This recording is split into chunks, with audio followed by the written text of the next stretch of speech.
So question number one, and can you hear me okay still? Yep, yep, I got you. Okay. So Philip wanted to know if it's possible to recover any lost points by resubmitting assignments. Yeah, I will say no to that mainly because when I give y'all the feedback, I give you the answers. Um, so, so yeah, so redoing the assignment, I would say no. But again, think of this, guys. All these assignments so far have only added up to 100 total points, or the first five will if you submitted all five. They've only added up to 100 points. You still have all of the cases which are 100 points each. So the vast majority of your grade is still out there. Dr. Jones, I realized that as I opened up the attachment, but hey, no harm in asking, right? Yeah, no harm. No, it gets asked every semester. You guys want to have anything less than what's acceptable? 99, 98? Sure, that sounds good. All right, so the next question is from Herb, and I don't think it's really much of a question. It's more of a conversation maybe the two of you guys can have. But I think he said that. Yeah, and let me say to that one, if anybody feels anything's disgraceful, what I do on these first five assignments, I kind of mentioned this at residency, and I know no one ever remembers because it's too much too quick. But I don't even know if I mentioned it this time. But for the first five, the answers were pretty much right and wrong. And so for those, I had my TAs come back through, and they'll do it for the fifth one also. I had the TAs come in. They kind of check for yes, no, and then I go back and I told them how to grade it, how to allocate points, and then I'll go back and kind of audit them before I send them back to you guys. So like they were working on the fourth one last week. They got it to me, audited, kind of randomly picked a few here, a few there, and sent it back. So it is very likely that, if I find something they're doing wrong, I kind of make global adjustments for everybody. For four, I don't think I changed anything. So if you find something that you think is incorrect, just email me, okay? Okay. Email me, and we'll work it out because that definitely could happen. I will say, don't use the whatever that they call that, the comment within the grade book. And I say that because I don't like looking at that, because the only way I see those comments, like I can send it back to you, and when I upload it, it automatically puts it in a comment. But for you guys, it's one assignment, one grade. For me, it's everybody in the class. So 42 of you guys, 44. They're all. I've got to page through every 44 to see which comment, and it doesn't tell me who's made one when. So I would literally have to page through there multiple times a day just to see if comments are made. But if you want to email me, you can definitely email me from within Canvas, or you can just email me, outside whatever your preferred email is. Either one. I will say if you email me within Canvas, there have been issues in the past with attachments. Like if you attach anything to send on an email, sometimes the way it goes through Canvas and then to my box, it doesn't ever either. It doesn't make it to me, or something I send doesn't always make it back to you. So if you email me and the attachment doesn't make it, then I would say, send me another one, and we'll work out another way to do that. The other thing I'll say about that is, what was I going to say? Oh, the assignments. Crap, I forgot. I lost my train of thought. It's late. Let's see. I had something. Oh well, I'll think of it later. So, but yes, if you want to make a comment, definitely email me, and we'll do it. Okay. Can I still ask a question on that though? Oh yeah. Oh, I know what I was going to say. Yes, I know what I was going to say. Everyone now, today, I turned in assignment 4 for everybody that had it in by like noon today, maybe 11:30 noon, somewhere around there Central Time. I see. I've logged on right before we got here, and a couple more people had turned in assignment 4. So I'll get that done for people maybe tonight, tomorrow, probably tomorrow morning. So we can talk about. Everybody has turned in everything for assignments 1 through 4. So we can talk about specifics for any of those previous ones. Assignment 5 forward, I still have almost everybody. I'm missing still I think 4. So let's not get too specific about assignment 5. Okay. So, Dr. Jones, on my question. I just want to know really for the learnings of this. And I think I went back through it and I think I figured it out. Is on number 4, it was a marketable security or available for trade. And I presented it as under the new rule because I work in that world. We've already switched our accounting. So to me, everything was available for trade. And we're only talking a half point here. So like you said earlier, I'm not that worried about it. I just wanted to make sure under the new rule, regardless of how it was available for sale or a trading security, under the new rule, they're going to be treated the same, correct? For equity security. Yeah, equity. Okay. All right. Equity securities will always go through. So that last one was, I think the question was asking about earnings impact, right? Right. So any equity security will always go through income now. Okay. Right. If it's going, so I think you said, I glanced at your answer. I thought that was the one you were probably asking about. It Yes. said the gains and losses flow through the income statement. Right. That is true. So since they flow through the income statement, they will have an earnings impact. The earnings is income. Okay. Anything that flows through the income statement will impact earnings. Now, for debt securities, under the new rules, debt securities can be available for sale, trading, or held to maturity. In that And we case, have to declare that. I'm sorry? And then the accountant or the professional would have to declare which way it is, right? Absolutely. That would be based on intent. You intend to, if you have a debt security, you intend to hold to maturity, it would be held to maturity. If you intend to buy and sell frequently, it would be trading. And if it's basically the catch-all is available for sale, you could sell it. You don't really intend to. And now for those, if you have a debt security as trading, it will be treated just like an equity security. It will flow through income. But if you have available sales, those only go through comprehensive income. Okay, basically comprehensive income is this idea. We haven't really hit on it in any major sense whatsoever because it's confusing to most. But the idea is there are a few items in comprehensive income that, well, let me go back. FASB would love for everything to go through the income statement. You have assets and liabilities on the balance sheet, anything that causes assets and liabilities to change, revenues and expenses, which explain the change throughout a period. They would love for everything to go through the income statement. But because of the world being as it is and the political nature of everything, there are items that companies do not want to flow through the income statement. Mainly, the main argument is volatility. For example, banks would argue they don't want the volatility of market adjustments as investments rise and fall, making their earnings look more volatile when it's something they can't control. So in the past, we've lobbied, various groups have lobbied for certain items to be excluded, generally items you can't control. And really there's 4 items that go through comprehensive income right now. One of those is unrealized gains and losses on those available for sale securities. Other ones are, gains and losses related to some derivative transactions, then some foreign currency stuff, and then something related to, basically unrealized gains and losses on some pension, market valuations. Generally items beyond your control. So now, comprehensive income, it sits in this little gray area. It's not income, but it's not, it's really a component of equity, but it's not, it's excluded from the income statement. So it's kind of, I don't know, call it something like purgatory, I guess. It's kind of sitting there waiting for judgment later. And as soon as like an available for sale security gets sold, those unrealized gains and losses will be we're basically reversed out of other comprehensive income, and then they will flow through income at that point. We call that recycling. But so anything that impacts an equity security will impact the income. Debt securities as trading will impact income. Available for sale debt securities under the new rules will only impact comprehensive income up until the point they're sold.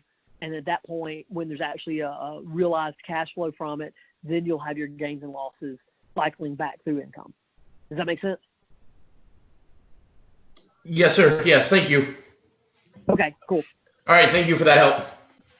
Yeah, and so I guess going back, there was another question, I think it was the 4th question. asked about what am I expecting on the Tokyo case for basically relating to these marketable securities. Yeah, tell me what you think they should be: held to maturity, trading, available for sale, and then or just if you want to use new rules, old rules, I don't care. I'm grading those. I will grade everything going forward that will not even pass through a grad assistant, mainly because there's going to be much more judgment involved. And so pick new rules, pick old rules, just be clear which one you want to use. And when you tell me the type of security, how you would classify it. If you want to tell me if it goes through income, if you want to tell me it goes through comprehensive income, if you want to tell me how unrealized gains and losses are traded, use that time, take a paragraph, take a short paragraph and tell me what you know about marketable securities. That's a great example on the Tokyo case where you have a question that relates specifically to this homework assignment. So like one of the ideas on there is, do you understand how different securities would affect earnings, affect the balance sheet, what effects they have on the financials? And then in the Tokyo case, I'm basically asking you that same question, maybe a little different way. So as you start going for the Tokyo question, hey, how would you classify these? What do you think? How are they classified? Would you consider a different category? I forget exactly how the question's worded. I think you have some leniency to tell me what do you think the effects are. So expound a little bit. Show me that you've learned something about marketable securities, I guess is what I'm saying there. So for those of you on the phone and can't see my screen, that was one of my questions. And question 4, the Tokyo case, basically reads, how would you account for the company's marketable securities? And so my question was, do you just want the type, which are the 3 you just mentioned, or do you want more, which is, what type of accounting should be used, impacted the decision to the balance sheet, and, whether or not we need to include any kind of, chart showing the accounting that would be done, based upon that type. Yeah. So. Yeah. I don't need a chart. If you want to, that's great. But again, mainly, I want to see, you've heard some lectures on this. You've gone through an assignment. Tell me a little bit more. If you just say, hey, trading, you'll get a comment that I'd like to see.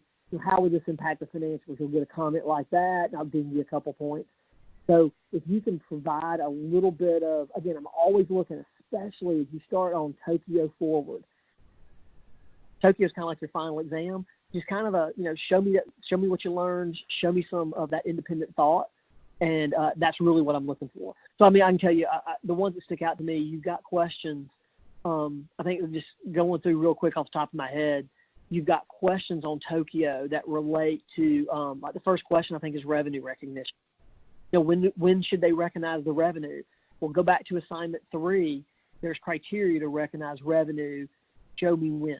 That type of thing. So a lot of people, again, clicking through there, a lot of you guys, you wanted to recognize it, on a cash basis, but we're recognizing revenue as you satisfy that performance obligation. So go through and don't say, oh, when the performance obligation is satisfied. Show me in the context of that business when it's satisfied. And again, when you're doing Tokyo, there is no reason to Google anything. There is no reason to try to read insurance accounting standards. Just use the idea of what have we learned from revenue recognition? How does it apply here? What have we learned from marketable securities? How does it apply here? You'll find something on every one of these assignments that leads into Tokyo. So, maybe it won't be, maybe I won't talk about, I don't know, just trying to think of something that we've done.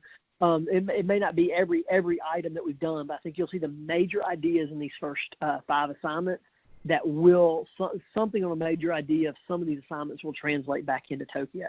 So it's really kind of big picture, but I want to see you applying the concept to a specific company, in this case, Tokyo Insurance Company. Yeah, I thought Tokyo was written much more clearly than the last 2 assignments, I think, from the book, honestly. So.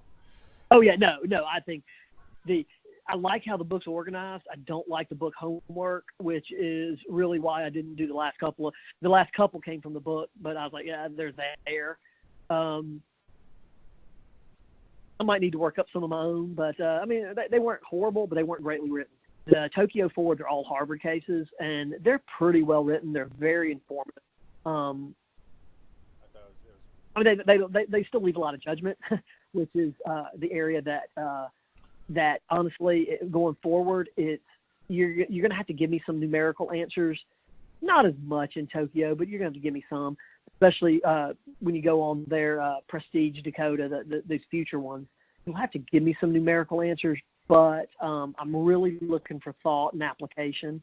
And, if you don't get the revenue exactly right, but you're thinking right, I'm happier with that. Obviously, I'd like you to get everything right, but I want to see that you've got the major ideas, concepts, thoughts, and then you're applying them to a new situation. That's kind of the idea of these. And so I think you'll like. This is usually the part of the course where we've laid a foundation. We've thrown a lot at you foundationally. You'll start to see Tokyo wraps up. I like it's a good case. And then we're going to start going into things when we get to the managerial side that you guys are using every day. And then you're going to start saying, okay, that makes more sense. And this is usually the part where everybody gets a little bit more, every day I can use it now type aspect of the course. Okay. So the next question I had was regarding assignment number 5. And it was I think the second of the 2 questions there regarding the shareholder equity for Microsoft in 2016. I'm just kind of curious if you could give me a little bit of idea, like how many events are you looking for, and maybe elaborate a little bit on the kind of events that you're interested in. On that one, when you're just looking, I just want you to look at the statement of stockholders' equity and go, hey, what kind of things can I tell? Hey, we issued stock, we sold stock, we got, there was, what type of events have happened? And just, I mean, if you look through there, it's not that I'm looking for a certain number. I just really want to look to see that you can.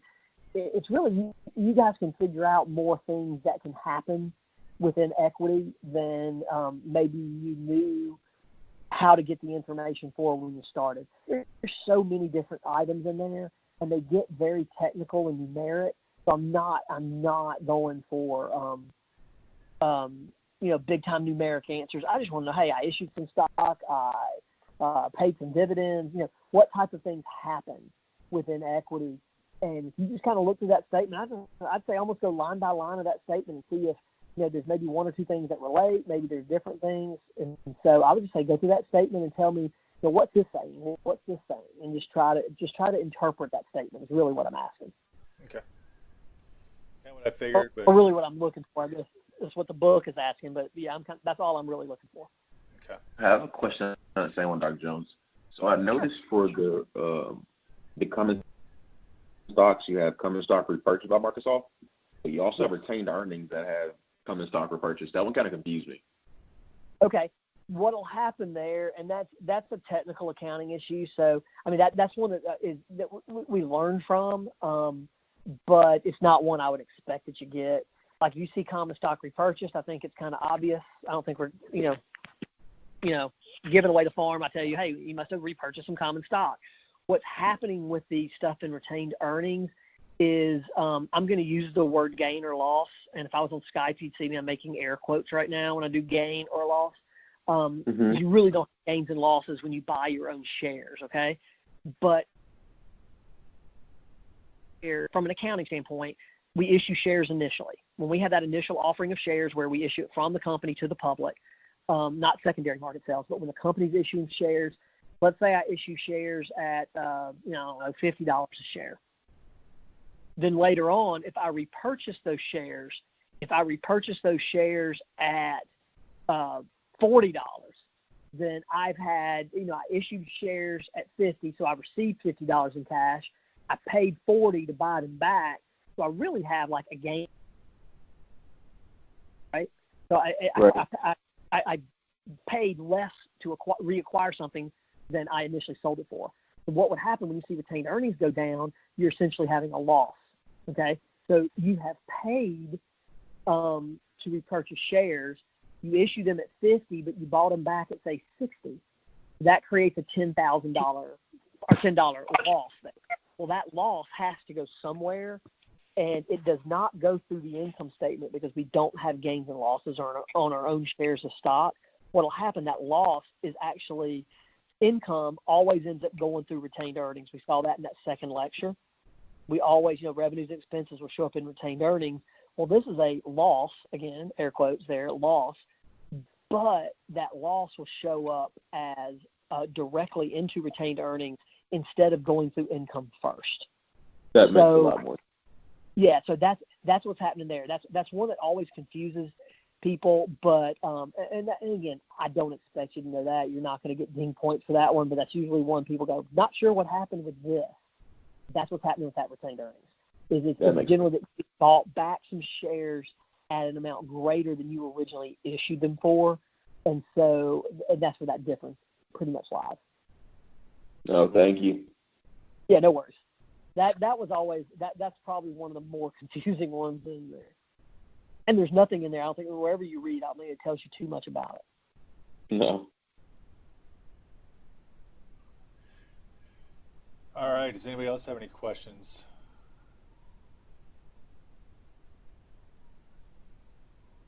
Dr. Jones, you leave Friday, right, for the week, so we're not going to have a meeting next week.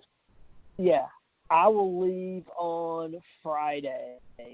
So I'll still be around, although things are getting hectic with just plans and last minute meetings. We got to meet with the students, those kind of things. But I'll be answering everything probably through like noon on Friday. I think we head out about noon. But so you can definitely contact me. You can try to contact me when I'm away. I'll still have my phone. It'll ding, but there won't be quick lectures or quick answers back.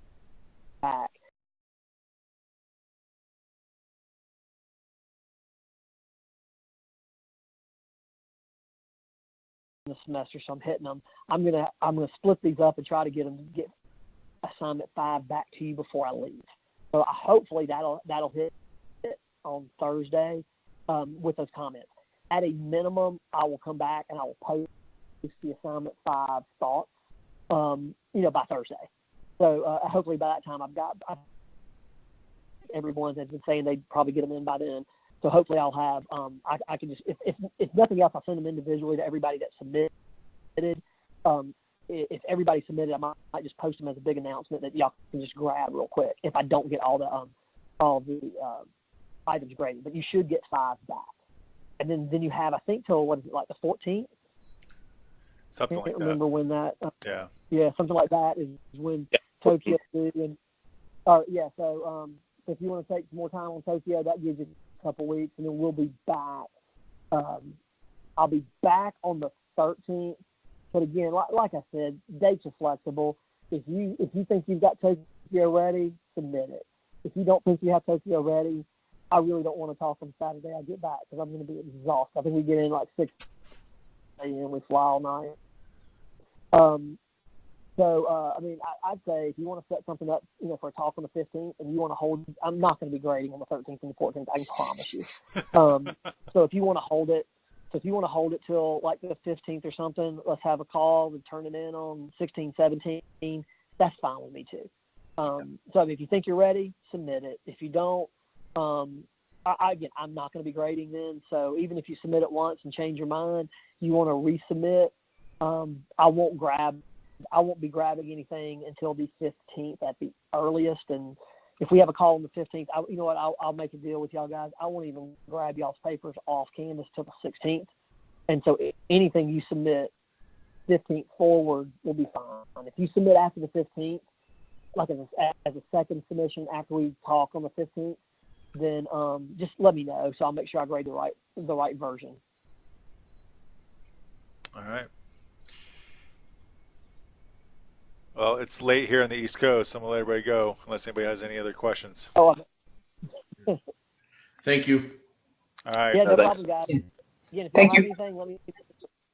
All right. Bye, everybody. Bye. Yeah. Bye.